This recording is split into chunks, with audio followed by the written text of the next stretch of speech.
Bugungi tajriba ishimizning mavzusi group by va order by standart so'zlardan foydalanib so'rov yaratish. Order by operatori qiymatlarni bir yoki bir nechta ustunlar bo'yicha saralab beradi. Ya'ni select operatori yordamida olingan ma'lumotlarni biror bir ustun yoki ustunlar bo'yicha saralab natijani hosil qiladi. Order by operatori sintaksi quyidagicha: select kalit so'zidan so'ng ustunlar ro'yxatini ko'rsatamiz. From operatoridan so'ng jadval nomi va keyin order by operatorini ko'rsatamiz va ustunni yoki ustunlar ro'yxatini ko'rsatib o'tamiz. Bu yerda kvadrat qavsda keltirilgan parametrlar berilishi shart emas. Bu yerda ASCII kalit so'zi ustunni o'sish tartibida saralashni, diskga esa kamayish tartibida saralashni bildiradi. Odatiy qiymat sifatida ASCII, ya'ni o'sish tartibida saralash belgilangan bo'ladi. Demak, bu yerda ustun nomini ko'rsatgandan so'ng parametrni ko'rsatmasak, ASCII yoki disk deb odatda o'sish tartibida saralab beradi. Natijaviy to'plamni kolumn bir ustuni bo'yicha o'sish tartibida saralash, masalan, order by operatoridan so'ng kolumn bir ustun nomini ko'rsatamiz va ASCII parametrini beramiz. Yoki parametrsiz order by kolumn 1 deb yozamiz. Natijaviy to'plamni kolumn bir ustuni bo'yicha o'sish tartibida saralash order by operatoridan so'ng kolumn bir ustun natijaviy to'plamni kolumn bir ustuni bo'yicha kamayish tartibida saralash order by kolumn bir ustun nomi va disk parametrini kiritamiz va shu orqali shu ustunni kamayish tartibida saralagan holda natijani chiqaramiz. Order by operatori select va from operatorlaridan so'ng bajariladi. Bu yerda operatorlarning bajarilish tartibi keltirilgan. Birinchi from operatori bajariladi, keyin select va keyin esa order by operatori bajariladi. Familiya masalan, familiya ustuni bo'yicha saralashni amalga oshirish uchun quyidagicha so'rovni yozishimiz mumkin. Select ustunlar nomi, contact last name, contact first name, ya'ni ismi va familiyasi, customers jadvalidan va so'ng order by operatoridan so'ng familiya ustunini ko'rsatib o'tamiz. Xuddi shunday kamayish tartibida saralash uchun bu yerda disk parametrini ko'rsatamiz. Saralashni ifoda orqali amalga oshirishga misol, bu yerda ustunlar nomi va bu ifoda ko'rinishidagi ustunni kiritamiz. Ya'ni soni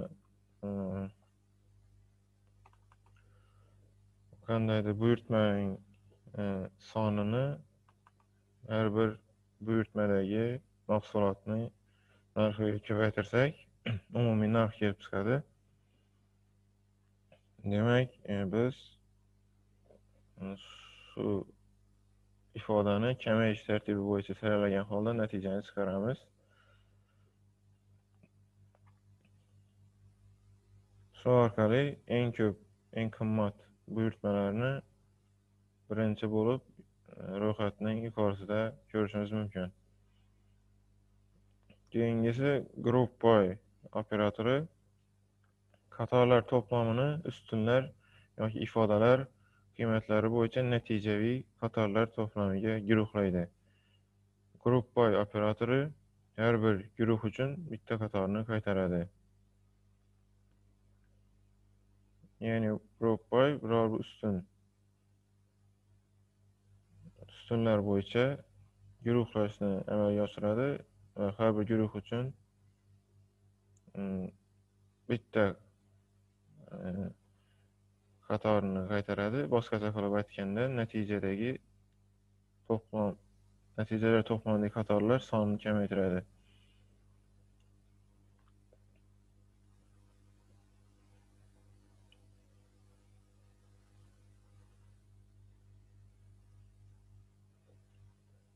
Group by operatori ko'pincha agregat funksiyalar bilan ishlatiladi odatda.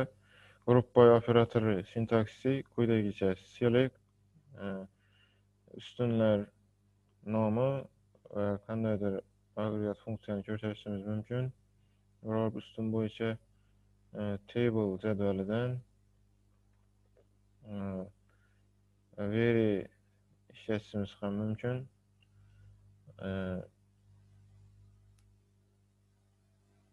Shu natijani ko'rsatilgan ustunlar bo'yicha guruhlashni amalga oshiradi. Demak, group by operatorining bajarilish tartibi quyidagicha: birinchi from operatori bajariladi, so'ng veri operatori bajariladi, so'ng select operatori bajariladi va shulardan chiqqan natijani group by operatori guruhlaydi. Guruhlash mumkin ko'rsatilgan bo'lsa va keyingi operatorlar undan so'ng bajariladi. Group by operatori bilan agregat funksiyalarini ishlatishga misol, masalan, name va value ustunlardan iborat jadval bo'lsa, birinchi name ustunidagi qiymatlar 2ta a va ularning qiymatlari 10 va 20, b 1240, s dan 2ta, ularniki 20 va 50 bo'lsa, select name sum value so'rov bilan name ustuni orqali guruhlashni amalga oshirsak, natijada shunday natijaviy jadval hosil bo'ladi. Bu yerda barcha nomi a bo'lgan satrlardagi qiymatlarni summasini hisoblaydi. 10 va 20 ning summasi 30 bo'ladi. B bu yerda faqat bitta, uning yig'indisi 40 bo'ladi. S dan 2ta 20 va 50, ularning yig'indisi 70 bo'ladi. Natijaviy jadvalimiz shunday ko'rinishga ega bo'ladi.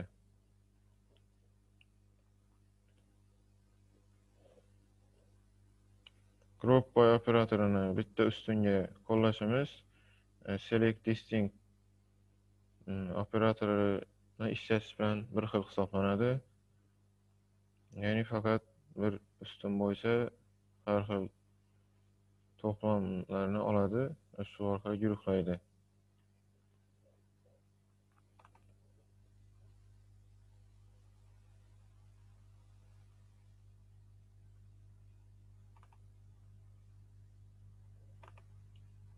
Demak, bu operatorlarni ishlatib ko'ramiz.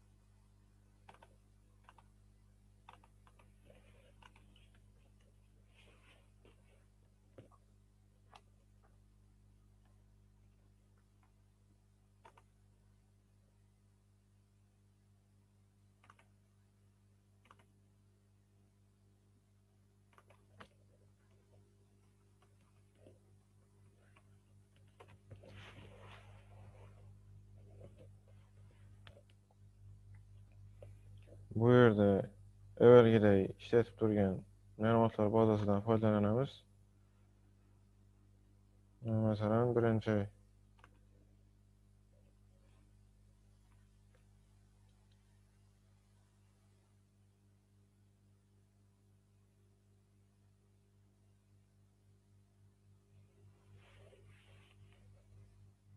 order by operatoridan foydalanamiz.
Demek bu yerde mijozlarning familiyalarini öz tartibida saralagan holda natijani oldik.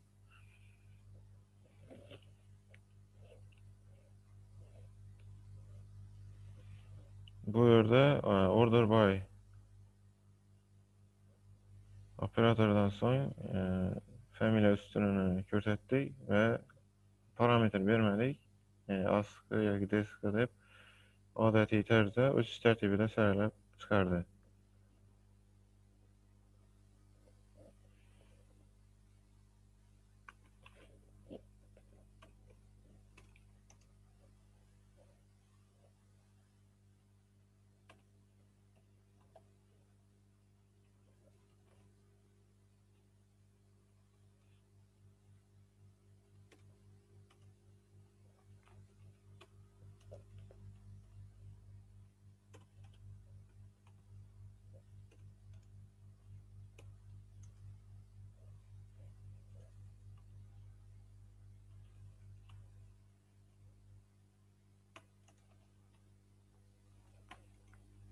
Endi familiyalarini kamayish tartibida saralash shunday bo'ladi. Bu yerda demek natijamiz shunday bo'ldi.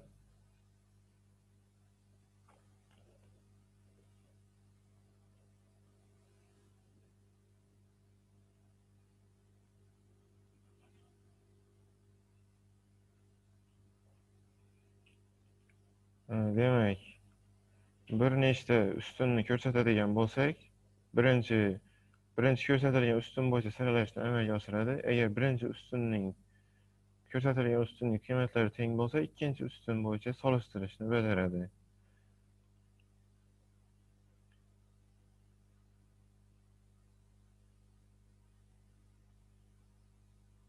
Masalan, bu yerda buni ko'rsatganimizda, masalan, familiyasini kamayish,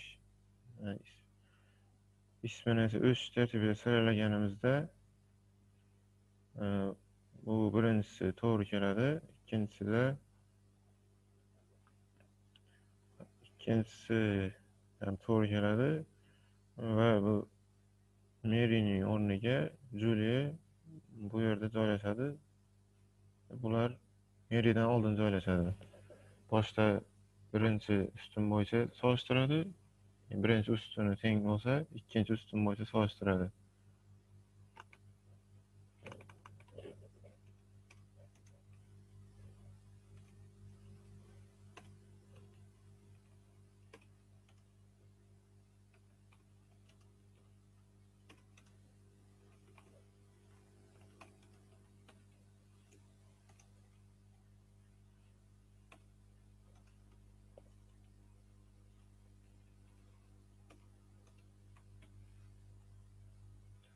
Shunday ko'rinishda yozsak, masalan bu yerga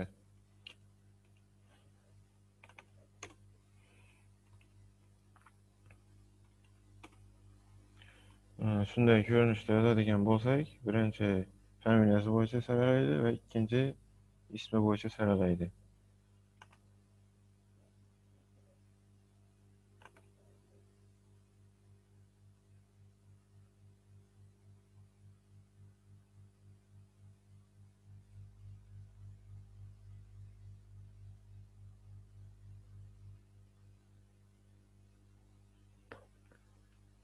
Bu yerda mana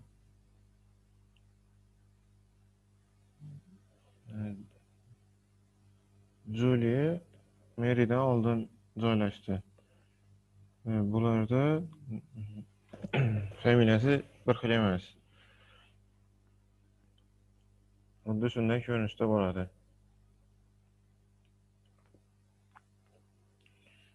Keyingi operatorimiz GroupBy. Uning odatiy qo'llanilishida select distinct bilan bir xil natija beradi. Masalan, country ustuni bo'yicha guruhlashni amalga oshirsak,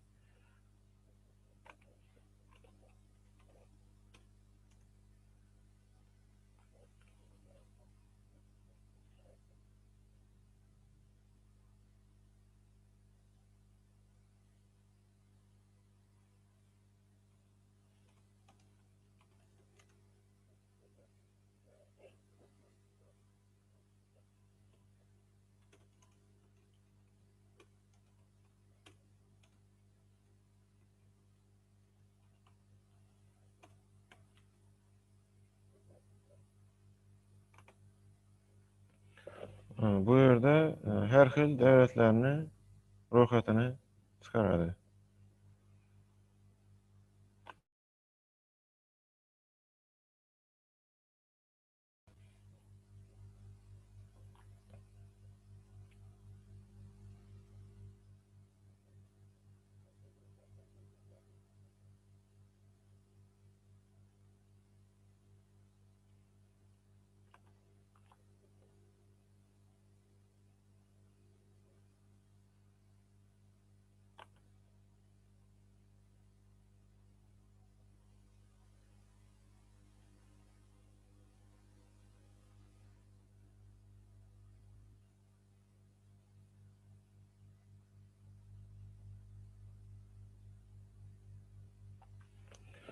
Bu jadvalda masalan to'lov, bu to'lovlar, to'lovning sanasi, to'lovning summasi. Bu mijozning ID'lari. Demak, masalan, qaysidir sana uchun, har bir sana uchun shu sanada qilingan to'lovlarning summalarini ko'rmoqchi bo'lsak,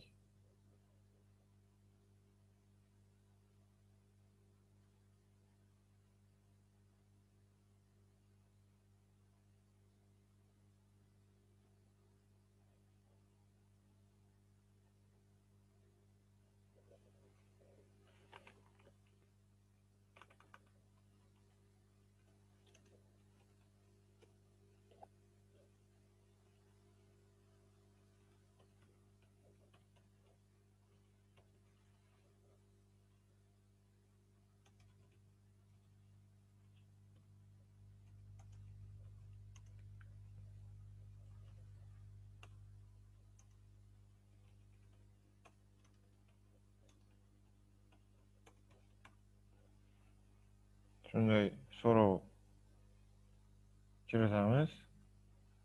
Demak, select operatordan so'ng ustun, demak, to'lov sanasi ustunini ko'rsatamiz va agregat funksiyani ishlatamiz. Sum, ya'ni yig'indini hisoblovchi agregat funksiya. Bu yerga amount ustunini ko'rsatamiz. Buni nomini chiquvchi jadvalda total deb nomlaymiz. Customers jadvalidan va to'lov sanasi bo'yicha guruhlaymiz.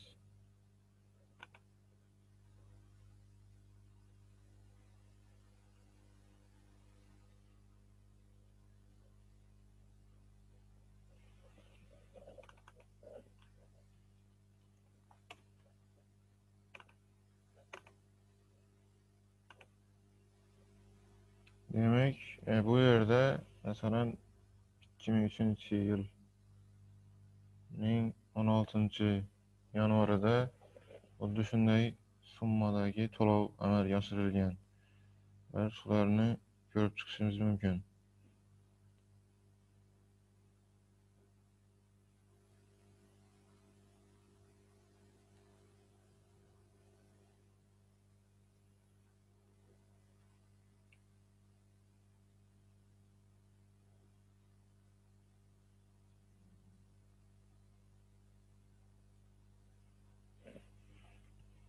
Masalan, shu sanada nechta to'lov amalga oshirilganini bilishimiz mumkin.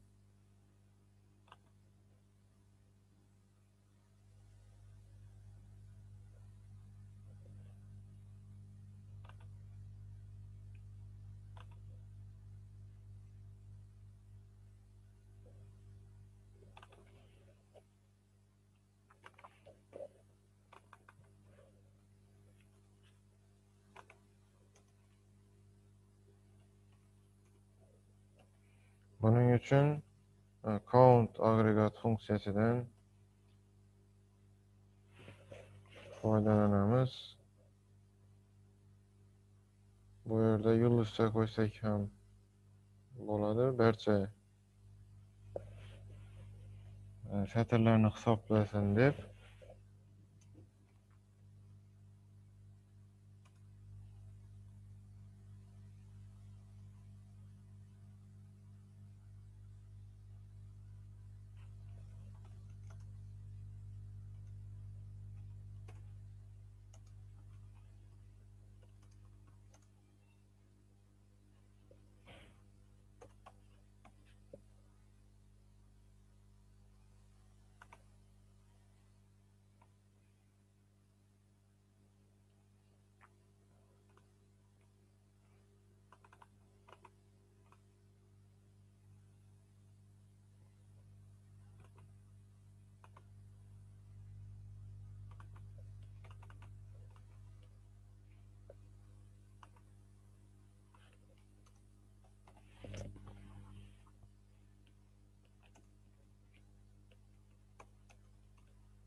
Demek order by operatorini ham qo'llasak, demek shu soni bo'yicha kamayish tartibini saralaydi. Demek eng ko'p to'lov 2003 yil 18 noyabrda amalga oshirilgan 3 ta to'lov amalga oshirilgan.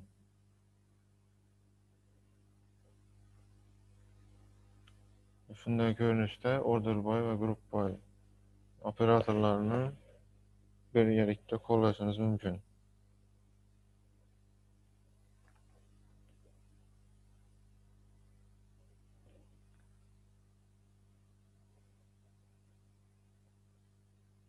Va boshqa agregat funksiyalarini ham ishlatib ko'rishingiz mumkin. Masalan, qaysidir sana uchun eng ko'p summadagi to'lov qancha edi yoki eng kam summadagi to'lov qancha edi. Shularni hisoblab ko'rishingiz mumkin yoki o'rtachasini.